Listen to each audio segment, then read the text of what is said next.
De onde nascem as grandes conquistas? Nascem da dificuldade, não tenha dúvida disso. Nascem dos desafios. O valoroso movimento feminista nasceu da opressão masculina, de uma sociedade machista que impunha às mulheres uma condição subalterna de exploração. De onde nasceu o movimento negro, o Black Power nos Estados Unidos, por exemplo, nasceu de uma sociedade racista, segregadora. Os direitos civis, o movimento pelos direitos civis nasceu do racismo. De onde nasceu o movimento pela liberdade, igualdade e fraternidade na França, nasceu do antigo regime que oprimia, que segregava, que impedia direitos naturais do homem. Da dificuldade nasce a conquista. Dos momentos obscuros nascem as iluminações. Vamos aproveitar as dificuldades para crescer. Mais um dia de aula para você, TV Enem.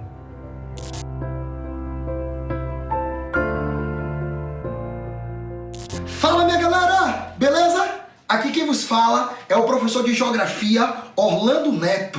Mais um contribuindo nesse espaço da TV Enem. Espaço esse de democratização do conhecimento e também de grande contribuição no seu sucesso do Exame Nacional do Ensino Médio.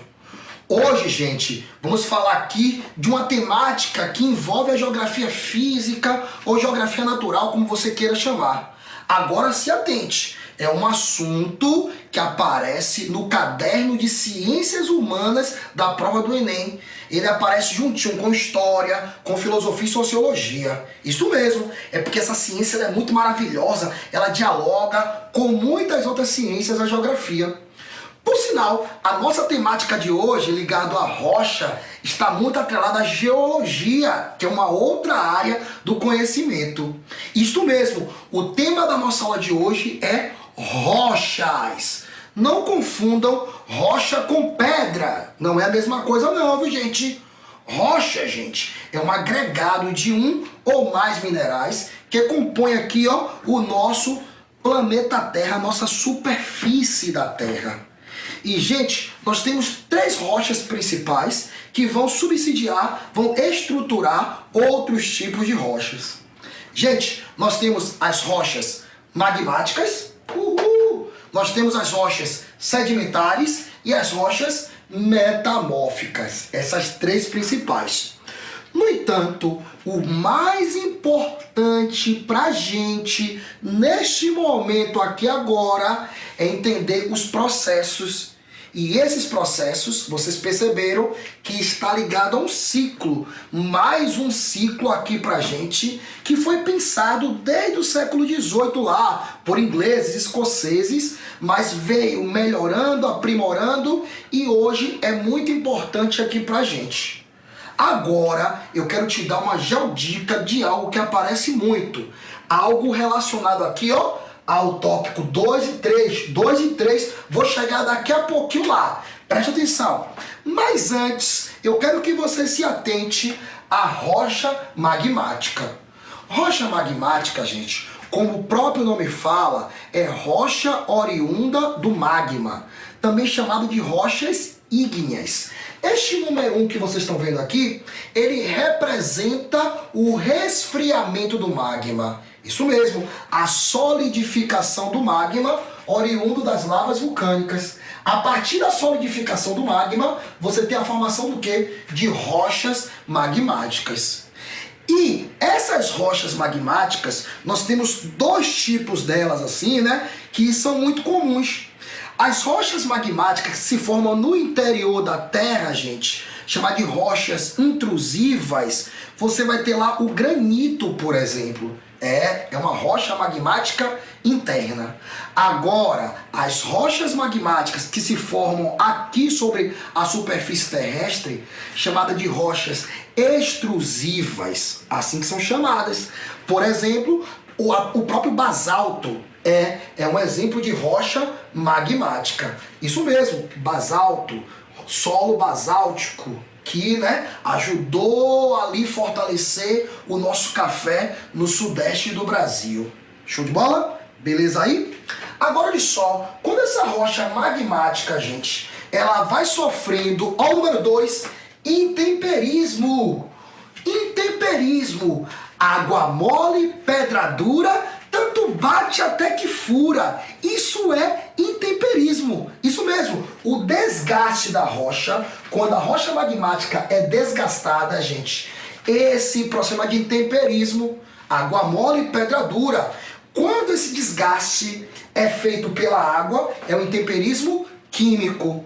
Agora, quando você tem uma desagregação, oriunda principalmente dos ventos, é o intemperismo físico. No entanto, quando você tem a presença de animais ou plantas, é o intemperismo biológico. Então, desgaste. Depois desse desgaste, você vai ter o transporte. Número 3, processo de erosão. É ele mesmo aí, viu? Quando as rochas são carregadas, são transportadas, pode ser erosão eólica pelos ventos, pode ser erosão pluvial pela chuva, pode ser erosão fluvial pelos rios, pode ser erosão glacial por intermédio do degelo, por exemplo. Então, depois desse transporte, erosão, você vai ter a sedimentação. Isso mesmo. A acumulação, a compactação dessa rocha. Quando ela vai se compactar, a litificação, juntinha lá, vai formar as rochas sedimentares. Isso mesmo. Sedimentação vai formar as rochas sedimentares. Olha lá, viu? Sedimentação, rochas sedimentares. E como exemplo muito clássico das rochas sedimentares, podemos citar o calcário, o arenito, muito importante no fortalecimento de várias atividades ligadas à construção civil. São rochas sedimentares.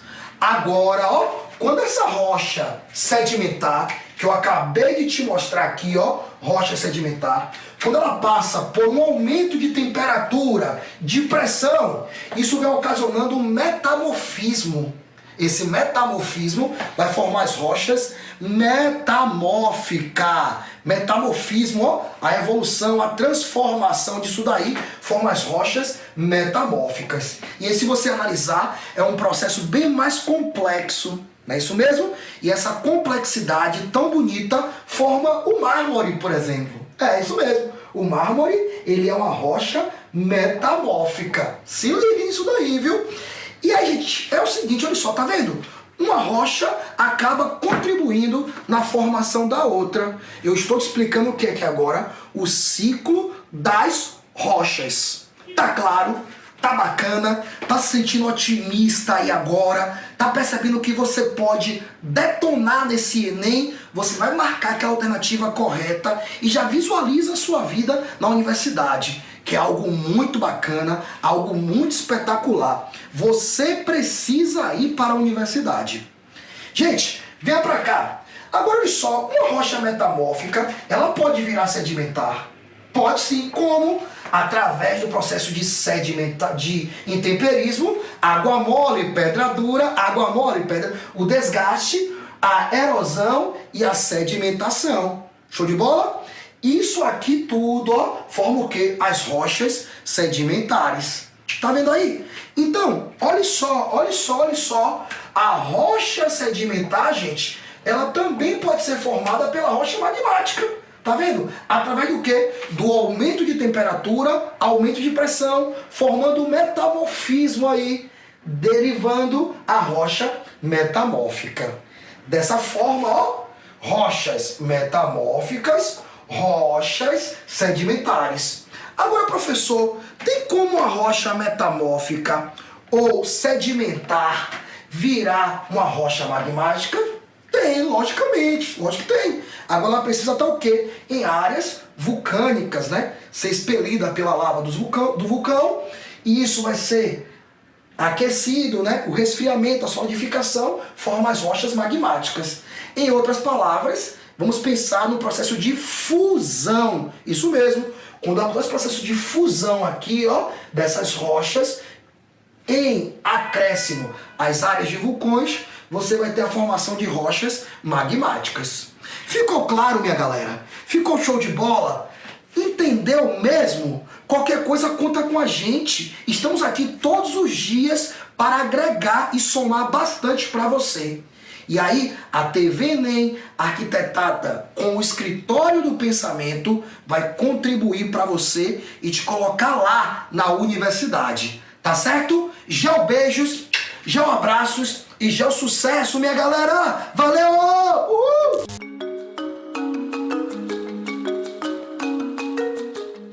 Salve galerinha, tudo bem com vocês? Eu me chamo Cíntia Lima e antes de mais nada eu gostaria de agradecer enormemente por fazer parte dessa TV Enem, porque eu acredito, assim como todos os meus colegas que estão aqui, que a educação deve ser justa e democrática, e por esse motivo nós estamos aqui gravando esses pequenos vídeos para vocês, tentando lhes ajudar no processo que vai fazê-los chegar ao Enem, aos vestibulares, com cunho de conteúdos adequado em todas as disciplinas, com grandes mestres aqui da Bahia, de Pernambuco e de outros lugares desse Brasil tão grande. Hoje a gente vai falar um pouquinho sobre trabalho e sociedade. A primeira coisa que eu quero trazer para vocês é que a minha aula ela vai estar sempre rodando aí, ela vai estar sempre fluindo entre sociologia, filosofia e algumas reflexões da atualidade. Hoje nós vamos falar sobre trabalho e sociedade, e eu gostaria de começar falando da perspectiva de como as comunidades, elas entendem o trabalho. As comunidades tribais, entre aspas, eu não gosto muito dessa palavra, não acho adequada, mas as comunidades que vivem em processo comunitário, vou dar um exemplo para vocês. Uma comunidade indígena no Brasil, ou quilombola no Brasil, que vive em isolamento e que vive dentro de um processo comunitário, essas pessoas, esses indivíduos que estão nela, eles não entendem o trabalho como nós entendemos. A nossa sociedade, ela é complexa e ela entende o trabalho de várias maneiras distintas, por isso que vários pensadores, sociólogos ou pensadores em geral, economistas, resolveram refletir e pensar em métodos para entender a sociedade. Um exemplo deles é Emile Durkheim, mas a gente ainda não está falando dele. O que eu gostaria de dizer para vocês é que é interessantíssimo perceber como as comunidades entendem o trabalho, que não é da mesma forma que nós. As comunidades entendem o trabalho dentro de uma perspectiva de valor em si. Então, seus ritos, suas lendas, mitos, crenças, tudo isso é o que apregoa o valor do trabalho nas comunidades. É o que determina como cada um que está fazendo parte dessa comunidade vai servir aos seus dentro desse processo. Então, esse processo comunitário sempre vai ser visto. Não é o caçador que acerta na mira e que derruba a caça que tem o melhor pedaço na sua alimentação. Muito pelo contrário, não há essa meritocracia, não há esse reforço por ele ter acertado. O que há é uma divisão comunitária onde todos irão usufruir dos mesmos bens, dos mesmos costumes, das mesmas crenças, como todo e qualquer assunto que diz respeito a comunidades. Mas, na Grécia Antiga, eu quero destacar dois pensadores. Esses dois pensadores são Aristóteles e Platão. Lá na Grécia Antiga, tanto Aristóteles como Platão são filósofos que como que eu posso dizer para vocês? Que resolveram falar um pouco sobre política, né? Platão falou a sua obra A República e Aristóteles falou na obra A Política sobre como deveria ser o andamento adequado de uma sociedade, que nesse caso é a sociedade grega. No entanto, a gente tem o filósofo Platão fazendo o estado ideal, ou seja, a polis ideal. Essa polis ideal, ela é dividida em três formas, né? E a terceira delas são as almas de bronze. Essas almas de bronze são os indivíduos que devem servir à sociedade, ou seja, aqueles que devem praticar o labor na sociedade. O labor, para quem não sabe, é todo o trabalho que vem do esforço físico, né? Exemplo, um agricultor, ele mantém um labor, então ele utiliza do esforço físico dele, ele utiliza da força física dele para produzir o seu trabalho. Então, um agricultor, o trabalho das parteiras, né? E vários outros trabalhos que a polis grega utilizava dessas almas de bronze para se manter em geral. A gente tem algumas curiosidades, né? A gente sabe que o imperador nem sequer tomava seu próprio banho, nem sequer usava suas próprias vestimentas. Por quê? Porque para eles isso era um trabalho e eles eram tão nobres que não poderiam executar alguma tarefa como essa. E por isso sempre tem alguém servindo a eles. Aristóteles, ele ainda foi um pouquinho mais além. Ele diz que a valorização do trabalho, ela tem que ser feita de acordo com a valorização da própria sociedade. E aí ele faz uma certa observação que, ao meu ver, é uma observação muito dura, né? Ele diz o seguinte, que a escravidão é algo natural e que não entende por que as pessoas estão discutindo por que aquele trabalho é destinado a tais indivíduos que são os escravos naquele momento e naquele contexto histórico. O que acontece é que o trabalho, ele requer virtudes e a gente sabe que tanto Platão quanto Aristóteles exaltou a ociosidade, por isso aquela estátua do pensador tão famosa. E eles estavam indiretamente ou diretamente se referindo ao seu próprio trabalho, que era o ato de refletir, de pensar e de promover a intelectualidade. Mas não somente os filósofos faziam isso, tá? A gente tem os sacerdotes, enfim, outras classes que também utilizavam dessa exaltação à ociosidade. E ao trabalho destinado, o ato de fazer, o ato de executar algo, ao trabalho duro, ao trabalho braçal, era reservado aos escravos, que para Aristóteles era da natureza da sociedade. A gente tem, antes do capitalismo, 3 formas de entender o trabalho. Essas 3 formas são: o labor. O labor que eu acabei de citar. O labor é todo esforço físico voltado para algo, ou seja, toda tarefa executada com esforço físico. Então, por exemplo, o trabalho rural, no sentido clássico da palavra, o trabalho feito por um agricultor, o trabalho, a lida no campo, a lida com a enxada, esse seria o labor, tá? Ele é muito conhecido no Brasil porque a gente tem uma zona rural muito ampla e um trabalho feito com esforço físico muito amplo. Já a poiesis, ela também é um trabalho manual, mas ela é um trabalho manual entre aspas. Por quê? Porque não é quando eu digo trabalho manual, porque ainda não se usufrui de nenhum maquinário. No entanto, ele é um trabalho com princípios cognitivos. Por quê? Porque ele começa a fazer criações, ele começa a fazer fabricações, e aí você começa a ver, por exemplo, alguns indivíduos como os artesãos, como os escultores, como os artistas, a tomarem aí uma proporção na sociedade, fazendo o que a gente conhece como poiesis, que é o ato de executar algum trabalho com as próprias mãos. No entanto, ele tem um grau de intelectualidade, porque esse grau de intelectualidade vem da sua condição artística de executar. A terceira forma de trabalho a gente vai ver lá na frente, quando a gente citar alguns pensadores aí, como Karl Marx, por exemplo, e como Émile Durkheim, por exemplo. Mas é a praxis, né? Essa atividade, ela tem o instrumento do discurso, ou, né, era visto como um instrumento político sendo uma virtude. Então, o espaço da política e da vida pública, ela está no ato de executar a praxis, que dentro de um contexto histórico a gente pode fazer um paralelo entre essas 3 primeiras vertentes com 3 formas ou 3 modelos aí ao longo do tempo e ao longo da cronologia histórica que a gente tem, que seria o trabalho primitivo, o trabalho escravo e o feudalismo. Mas nenhum desses aqui vai nos interessar, porque eu tenho certeza que Ricardo e os professores de história vão falar muito bem desses processos aí ao longo do tempo. Então, o trabalho primitivo requer o labor, o trabalho escravo também requer o labor, e no feudalismo também requer o labor, mas ambos, ou seja, os 3, começam a se desenvolver dentro de um processo de sociedade que vai modificar lá na modernidade. Então, na modernidade, começa a existir a concepção de trabalho de fato como a gente conhece hoje. E a reforma protestante foi fundamental para que essa concepção existisse. A Igreja Católica Medieval dizia que prosperar era pecado, mas a reforma protestante, ela trouxe a ideia de que o cristão que não trabalhava, esse sim era pecaminoso, esse sim estava indo contra os desejos de Deus. Então, prosperar era algo positivo, o que trouxe uma concepção de que cada um deve servir né? Cada vez mais, cada um deve servir ao seu senhor e deve servir a si próprio, né? Então acredita-se e passa-se a entender que a riqueza não é condenável, mas o não trabalho e a preguiça são condenáveis. Sendo assim, a burguesia se apodera desse conceito de que a preguiça é condenável, a riqueza não, e começa a modificar a estrutura na forma de pensar, tirando aqueles conceitos de comunidade, tirando aqueles conceitos de trabalho escravo e servil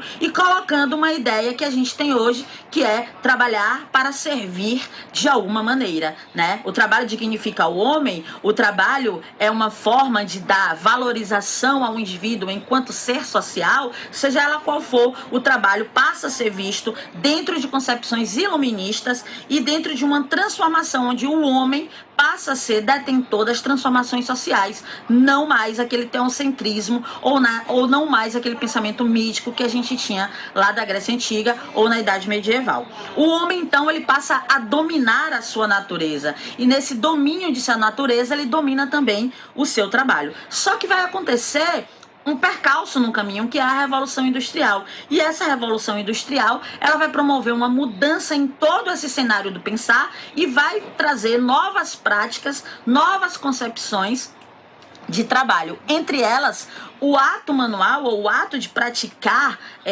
executar uma tarefa, ela não é mais somente do indivíduo. Ela também agora tem aí toda a Revolução Industrial, tudo que é maquinário para ajudar e auxiliar nas produções. O desenvolvimento da intelectualidade humana começa a ter um acréscimo. Por quê? Porque os modelos de produção, que é também assunto para uma outra aula, o taylorismo, o fordismo, o toyotismo, eles passam a exigir algumas características, e essas características não estão somente no trabalho físico, ou no trabalho servil, ou no trabalho escravo, mas sim dentro de um processo de, como é que eu posso colocar para vocês, de operação. Por isso agora passam a existir os operários. E aí acontecem algumas características interessantes, como por exemplo, os êxodos rurais, os fluxos migratórios. As pessoas saem das comunidades rurais e passam a ir para as grandes cidades, para cidades mais complexas, em busca de trabalho, em busca de um emprego ou em busca de operar alguma dessas máquinas dentro de alguma dessas empresas que agora faz parte da tal Revolução Industrial. E isso gera algumas consequências, porque não tem trabalho para todo mundo desde sempre até hoje, e o que acontece é o inchaço urbano, a mendicância, a miséria, o favelismo e uma palavrinha que eu não quero falar agora porque a gente está um pouquinho assustado, uma pandemia.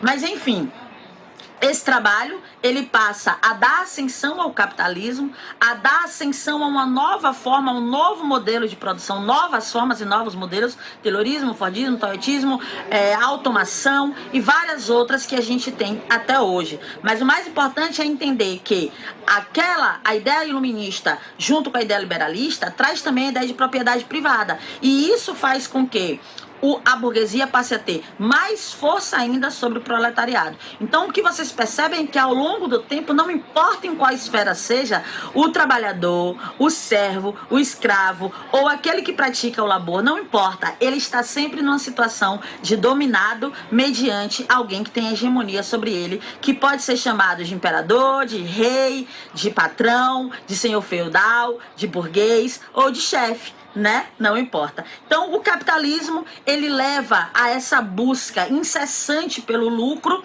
ele leva a essa desenfreada busca pela produção em massa, pela produção exacerbada, o que faz com que a propriedade privada vá cada vez mais buscar meios para lucrar, que os burgueses tenham cada vez mais meios para ter ganhos, e a gente passa a ter uma distribuição de renda muito mais desigual, mais injusta, e a gente tem um enriquecimento da burguesia e um empobrecimento do proletariado, que vai estar aí agora já dentro desses conceitos perfeitamente atrelados ao período que nós estamos falando. Então, a Revolução Industrial, ela traz o aparecimento da camada do proletariado, que passa a ser também passa a trazer também, me perdoem, uma consciência de classe, por isso que vai surgir aí vários pensadores para tratar desse assunto. Surgem as associações, os sindicatos e as discussões sobre o enriquecimento da burguesia e sobre os direitos trabalhistas, que inclusive chegavam a ter 14 horas de trabalho. Parece um absurdo quando a gente diz isso, mas um professor, por exemplo, ele chega a trabalhar 18 horas por dia, se ele contar 6 manhãs, 6 tardes, 6 noites. Enfim, altera-se a forma de produção e indiretamente altera-se a forma de vida, o que deixa de ter sentido o trabalho braçal e passa a ter sentido o trabalho intelectual. É por esse motivo que vocês estão aqui hoje assistindo aula, para que vocês não sejam mais uma força braçal da sociedade e sim sejam profissionais que gerem intelectualidade, cientificidade e possam transformar a nossa realidade na sociedade brasileira e quem sabe em qualquer parte do mundo que vocês queiram, já que o mundo é globalizado e que você que está aqui do outro lado é totalmente cosmopolita. Somos cidadãos do mundo, somos cidadãos de uma geração que podemos transformar as nossas próprias realidades e independente de sistemas, independentes de realidades, o que eu digo para você é: se mantenha estudando, se mantenha atento, se mantenha qualificado, porque cada vez mais você vai estar apto para o trabalho. Em outro momento a gente volta para falar do trabalho em uma concepção mais atualizada, inclusive da reforma trabalhista de 2017, ok? Hoje ficamos aqui, eu sou a professora Cintia Lima. Se você quiser me acompanhar um pouco mais, siga minha rede social, @professora Cintia Lima, e lá você vai encontrar várias dicas, vários vídeos, inclusive várias outras informações voltadas para o Enem e para os vestibulares do Brasil. Por enquanto, estaremos aqui o tempo inteiro junto com você, em qualquer lugar e sem necessidades de sinal de internet, porque a educação ela é justa e democrática para ajudar você. Um beijo, professora Cintia Lima, ficamos aqui.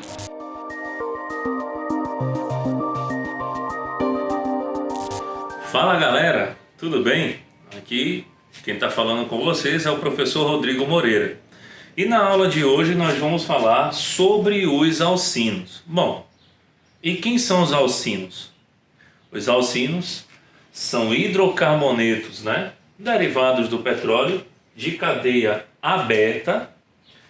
A depender da quantidade de extremidades, pode ser normal, se forem 2 extremidades, e ramificada, se forem 3 extremidades ou mais. A cadeia é homogênea, porque estamos tratando de hidrocarboneto, composto binário que tem apenas carbono e hidrogênio. A cadeia é insaturada, campeão. Essa insaturada é justamente por causa de uma ligação tripla. E essa ligação tripla é responsável para que 2 carbonos da cadeia sejam do tipo sp. Agora tem um detalhe. A fórmula geral dos alcinos é CxH2x-2. Para isso ocorrer, é necessário que tenha um mínimo de 2 carbonos na cadeia. Se a cadeia tiver só 2 carbonos, os 2 carbonos terão que ser sp, como é o caso do etino que vocês estão vendo aqui, Então nós temos 2 carbonos, todos os 2 carbonos na cadeia ele é do tipo sp. Etino, que nós já sabemos que são 2 carbonos na cadeia, olha, certo?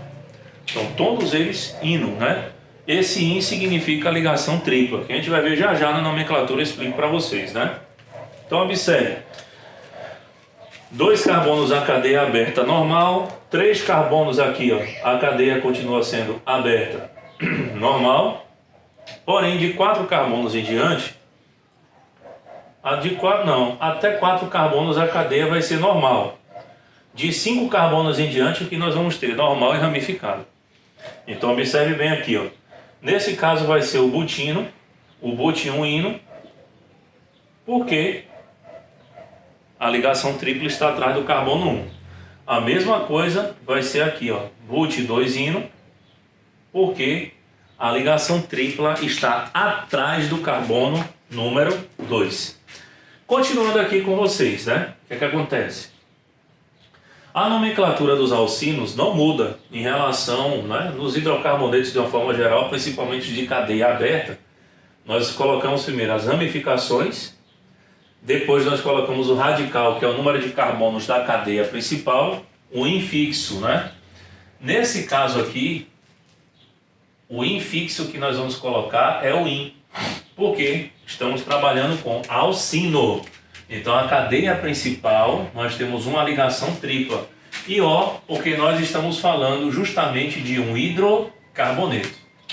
Então galera, aqui ó, but um ino. Por que but um ino? Não temos ramificação. Cadeia principal tem 4 carbonos. Atrás do carbono 1 temos uma ligação tripla. Ou seja, esse 1 é a localização da ligação tripla na cadeia. Perfeito. Olha aqui nesse caso, ó. Temos a cadeia carbônica com ramificação agora. Rodrigo, por que a numeração começou da esquerda para a direita? Novamente. Ordem alfabética. Grupo funcional, insaturação, ramificação. Como não temos grupo funcional, nós temos apenas insaturação e ramificação. Então a prioridade é da insaturação. Então por isso, começamos da esquerda para a direita. Então 1, 2, 3, 4, 5.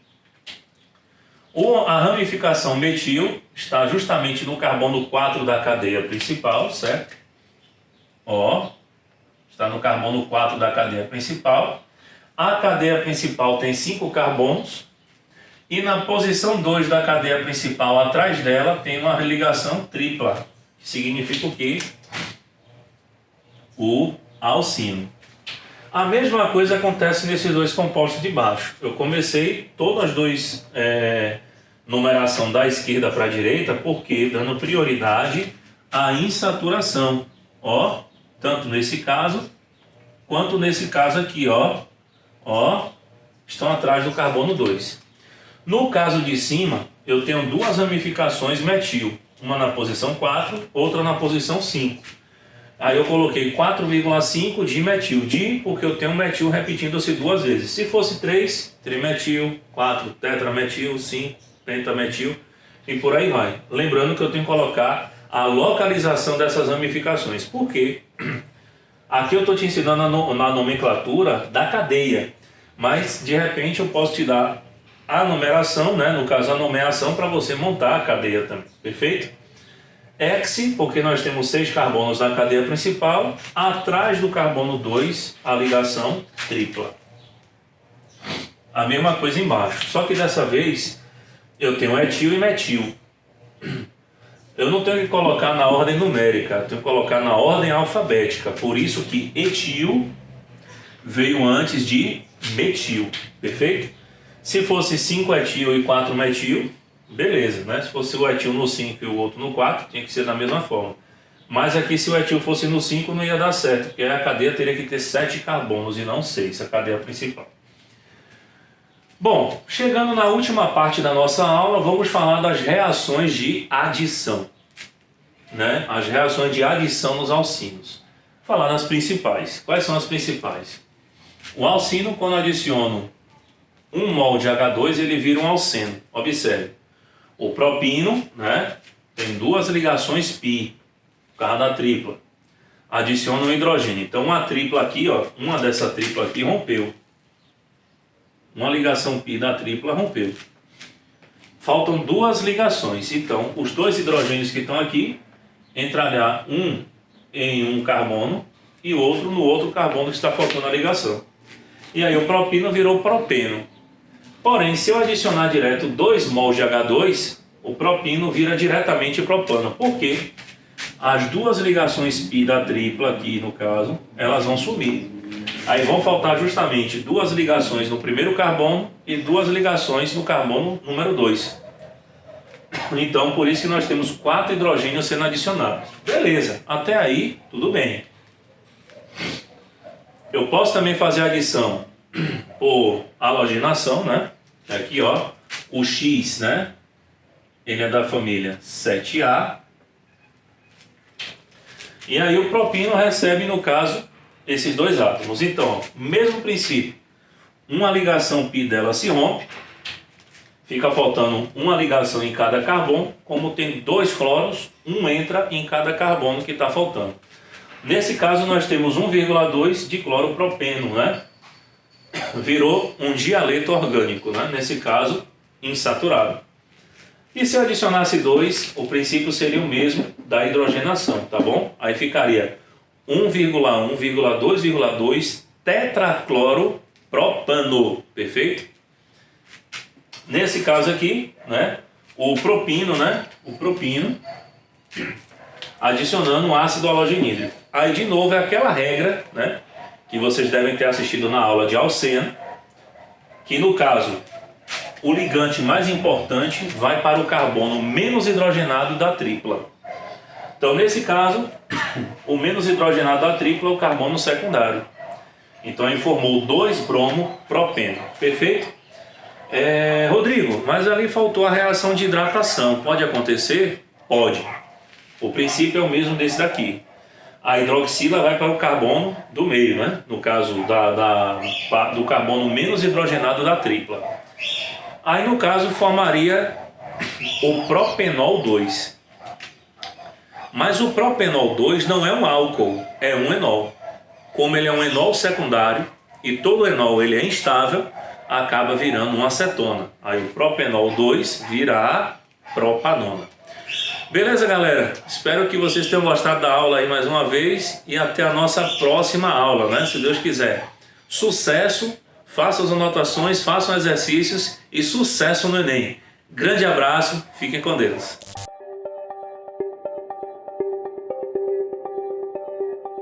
Olá, Enemzeiro! Você já tentou encontrar algum objeto, sua carteira de identidade, uma atividade que é para ser entregue no colégio, com seu quarto completamente bagunçado? Bem complicado, não é? Pois faltou organização. Nós vamos falar sobre isso hoje, porque o tema de hoje, classificação dos seres vivos. Vem comigo que eu estou cheia de dicas para você. Bom, por que classificar os seres vivos? Primeiro porque a biodiversidade é extremamente vasta. Existem tantas espécies que fica muito difícil para o biólogo conseguir estudar sem organizar por grupos aparentados esses organismos. Então, isso já é um bom motivo.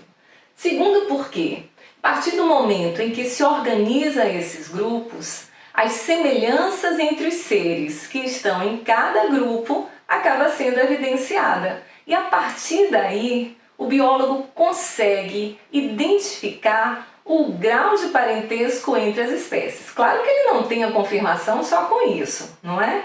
A maior prova para a confirmação de ancestralidade comum entre os seres ainda é a análise molecular do material genético. Então, qual o resultado disso? O resultado é que o estudo dos seres vivos fica muito facilitado depois que a classificação acabou antecedendo essa pesquisa. Em relação ao Enem, há uma linha que é da mesma forma que o vestibular, cobrando sistema de reinos, sistema de domínios e chegando ao grande pai dessa classificação, que é o Linneu. Vamos começar por aquele que é o mais recente. O Carl Woese começou em 1977 a levantar uma hipótese de que havia um grupo de bactérias que diferia dos demais. E aí muita gente ficou chateada com isso, viu? Mas ele prosseguiu na pesquisa, cerca de 10 anos depois, ele conseguiu fazer uma análise molecular fenomenal. Ele conseguiu estabelecer diferenças entre o que todo mundo chamava na época de grupo das bactérias. E aí ele descreveu o modo de vida dessas bactérias, dizendo que elas tinham uma afinidade por ambientes bastante perigosos. São organismos extremófilos, ou seja, aqueles que sobrevivem em condições extremas, de pH, de temperatura, muitas vezes de gases tóxicos, como é o caso das bactérias metanogênicas, aquelas que sobrevivem em meio ao metano, nos pântanos. Então, com isso, dá pra gente já concluir assim: ele se baseou em um estudo molecular. Foi o estudo do RNA ribossômico. Você percebe que esse estudo é molecular? Até porque todos os seres vivos apresentam ribossomos, porque todos os seres vivos são celulares. Então, o que ele foi analisar, que é o RNA, é constituído por proteínas e RNA ribossômico. Foi justamente fazendo uma análise comparativa que ele chegou à conclusão de que existem 3 grupos que passaram a ser chamados de domínios. Tem um grupo, que é o nosso, grupo dos eucariontes. Todos vão apresentar ribossomos bem desenvolvidos, bem grandões, né? São os ribossomos 80S. Então aí nós encontramos nosso grupo, reino animal, grupo das plantas, dos fungos e o grupo chamado também de protista. Aí o grupo tradicional, simples, procarionte, foi dividido. As bactérias que apresentam a característica da grande maioria, eubactérias. Esse eu representando o grupo verdadeiro. Já o grupo arqué ou arqueobactéria, equivalendo àquele que se assemelha às bactérias primitivas. A grande surpresa é que essas bactérias que vivem em condições adversas, por exemplo, fossas termais, no gelo também, essas são muito mais próximas evolutivamente do nosso grupo. Um sistema mais antigo, um sistema de reinos. Não houve análise molecular, não. Houve sim o estudo da célula. A célula foi estudada por Robert Whittaker considerando-se sua organização será simples, procariótica, complexa, eucariótica, ou então se o indivíduo, se o organismo seria constituído por somente uma célula, unicelular ou multicelular, e ainda quanto à sua nutrição. Então, considerando-se o número de células, 2 grupos: seres unicelulares, o reino Monera, que tem as bactérias, as arqueias, mas tem também unicelulares no grupo protista, protozoários e algas, que são microscópicas. Grupo dos multicelulares, fungos, plantas e animais. Aí ele associou essa análise do número de células à evolução da célula. Trata-se de uma célula que tem organelas membranosas? Não. É uma célula procariótica, só tem ribossomo. Então essa célula é simples. A complexidade que é vista na célula eucariótica não vai existir somente no reino Monera. Então quem são os eucariontes? Protistas, fungos, vegetais e animais. Faltou um terceiro critério aí. Esse terceiro diz respeito ao tipo de nutrição. O organismo é capaz de produzir seu próprio alimento, ele sintetiza compostos orgânicos a partir de reagentes inorgânicos, por exemplo, fazendo fotossíntese, como é o caso das plantas e das algas, ele é autotrófico. Se ele precisa encontrar esse alimento pronto, como é o nosso caso, aí heterotrofia. Juntou isso tudo, olha o que é que aconteceu? 5 reinos da natureza. O grupo Monera, protista e em fungos há seres unicelulares. Mas no caso dos fungos, tem multicelulares sim. Você sabia que o maior ser vivo da atualidade é justamente um fungo? Dê uma pesquisada nisso que você vai se surpreender. Bom, grupos eucariontes. Só Monera vai ficar de fora. Agora, em qual deles vamos encontrar os que são autótrofos? Bom, só não tem autótrofos no reino animal. Agora, considerando-se, e no dos fungos também, considerando-se como essa heterotrofia, como essa incapacidade de produzir substância orgânica a partir de inorgânica, pode ser diferenciada entre os dois. Os animais ingerem o alimento, e os fungos vão absorvê-lo.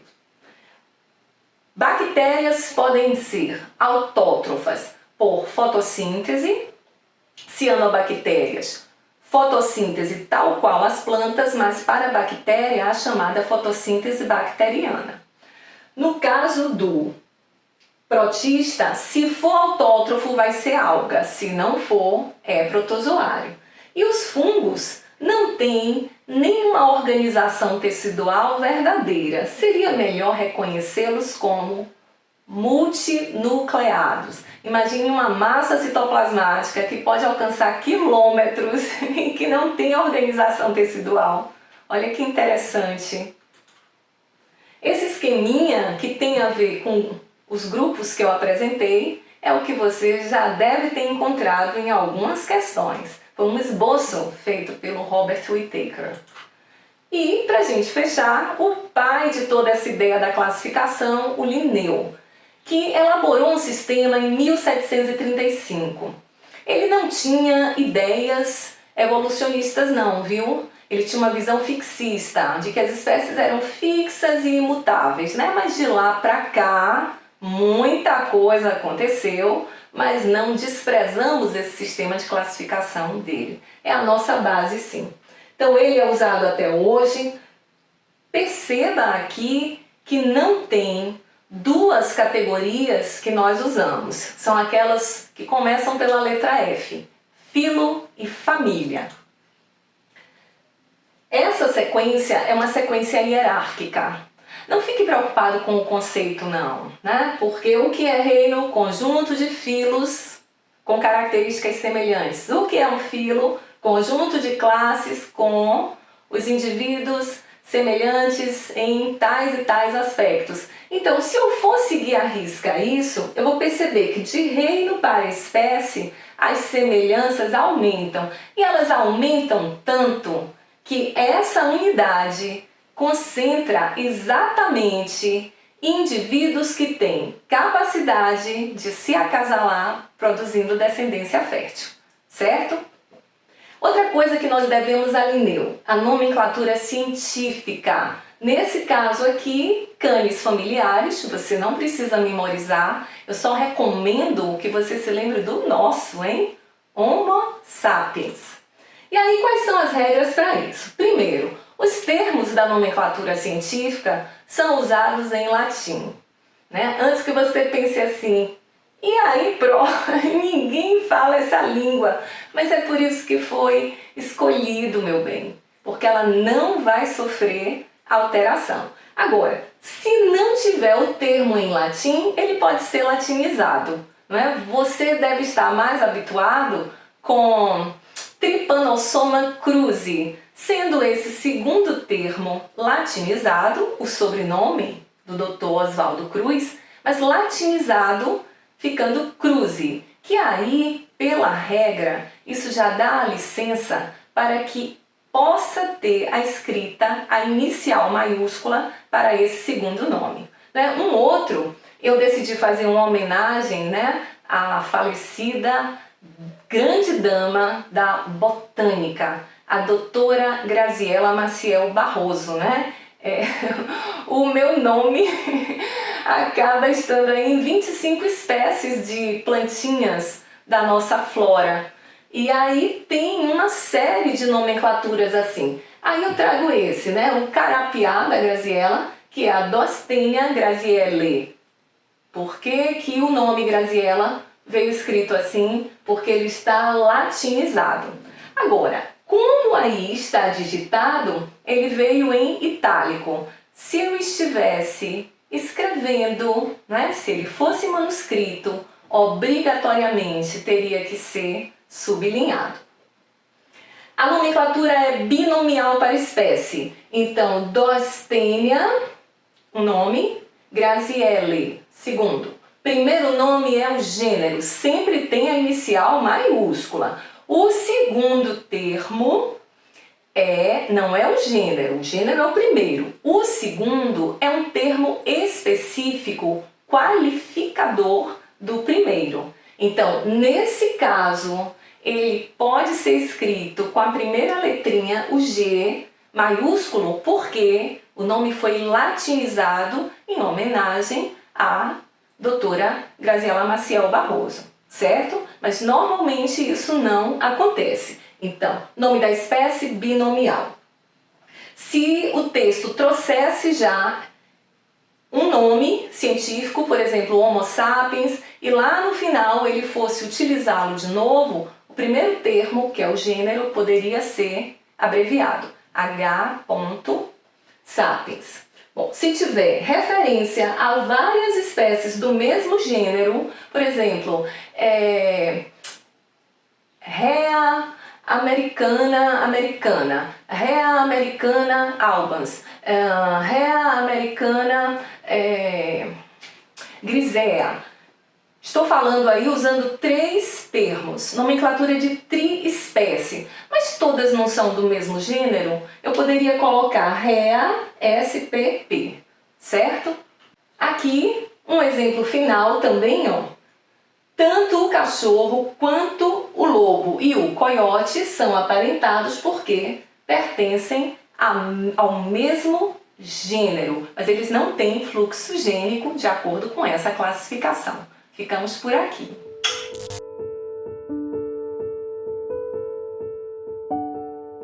Fala, meus amores! E então, tudo bem?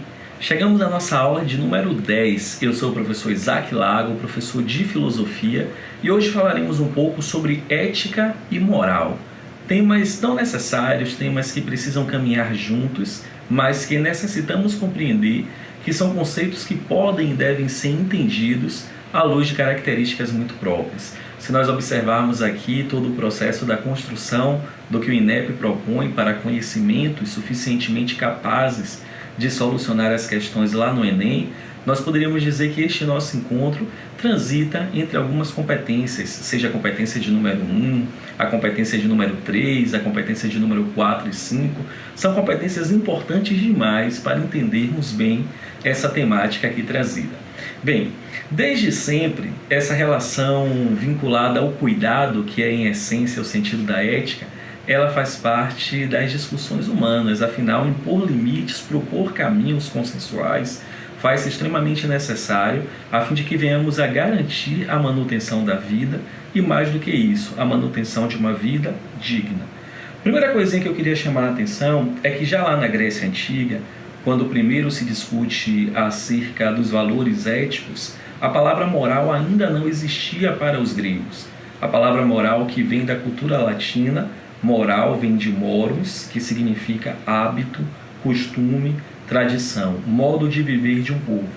Quando os gregos falavam em ética, eles compreendiam tudo isso que o termo moral traz, mas algumas coisinhas que hoje eu poderia tranquilamente dizer estão diretamente vinculadas a questões presas à ética, como, por exemplo, uma reflexão crítica acerca dos valores morais.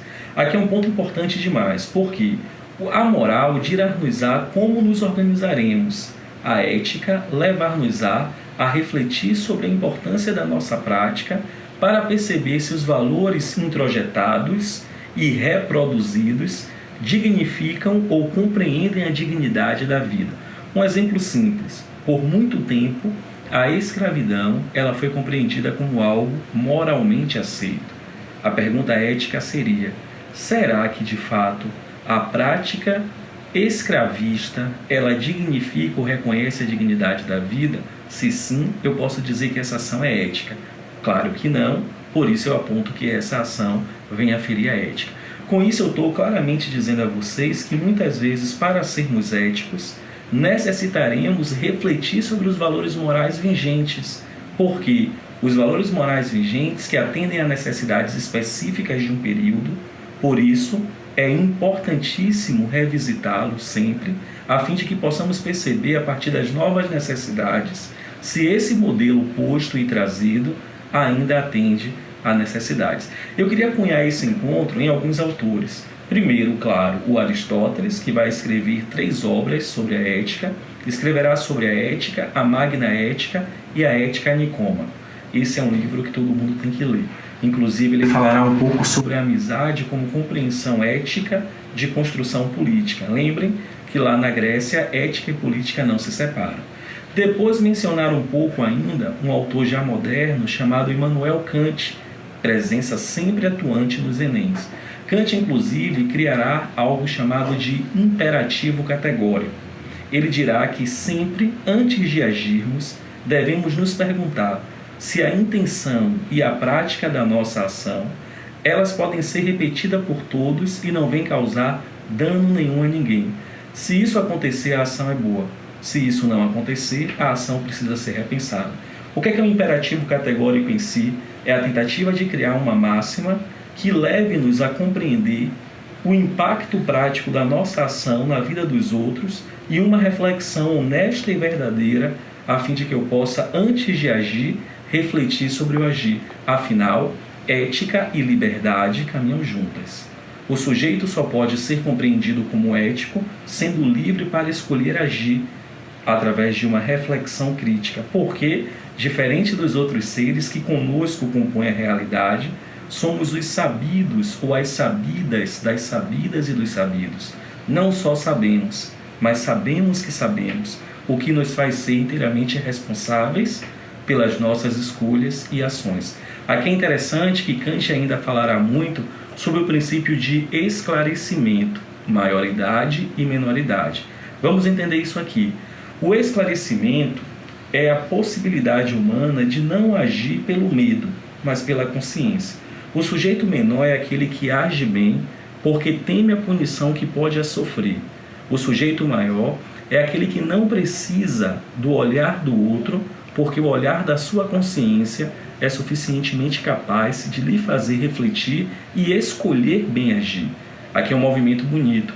Caminhar em direção à maioridade ou à emancipação é assumir sobre si o legado da existência, tornando-se senhor ou senhora do seu ser no mundo, sendo responsável por suas ações. Então a ética é a livre escolha de refletir sobre os valores que compõem as regras morais para perceber se essas regras devem ser mantidas ou ressignificadas, reconstruídas ou ressinalizadas a partir de uma máxima simples: respeito à dignidade e à vida.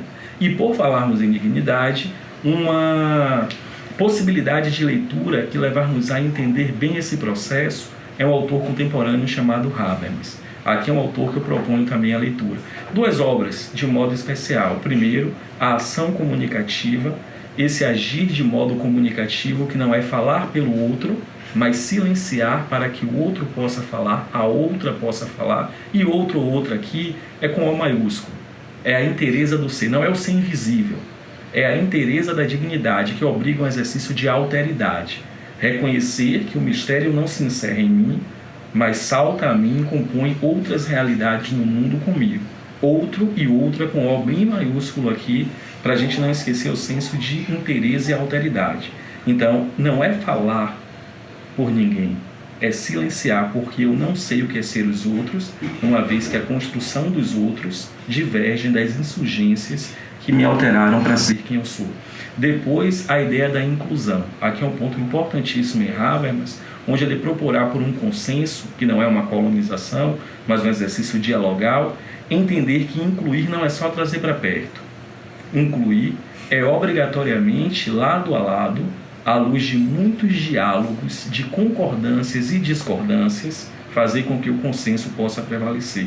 É construir um lugar onde, lado a lado, todas e todos possam verdadeiramente ser quem são e, justamente por isso, sentir-se parte dessa realidade maior. Aí o ethos grego ganha uma dimensão fabulosa, uma vez que lugar de todos e cuidado. Para estarmos juntos, precisamos nos cuidar.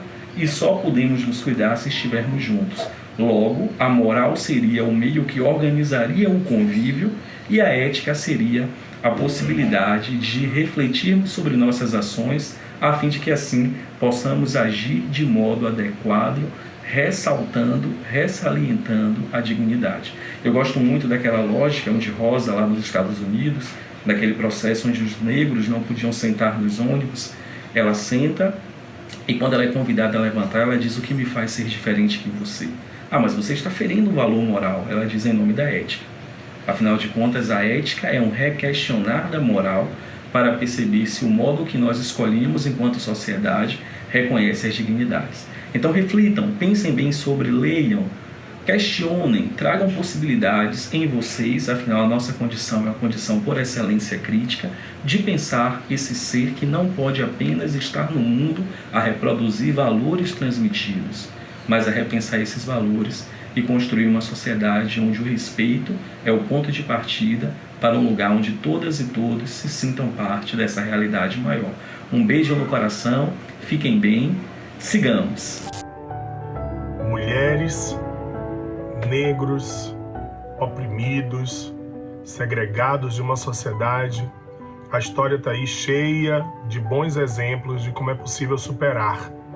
Superar pela luta cotidiana, superar pela paz, como propunham muitos líderes pacifistas, mas superar sempre, superar as dificuldades.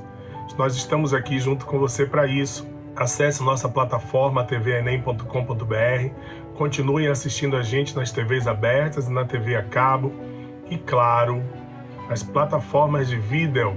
É só procurar lá, canal Escritório do Pensamento. Você vai ver uma playlist TV Enem com todas as aulas para você. Paz e luz e luta sempre.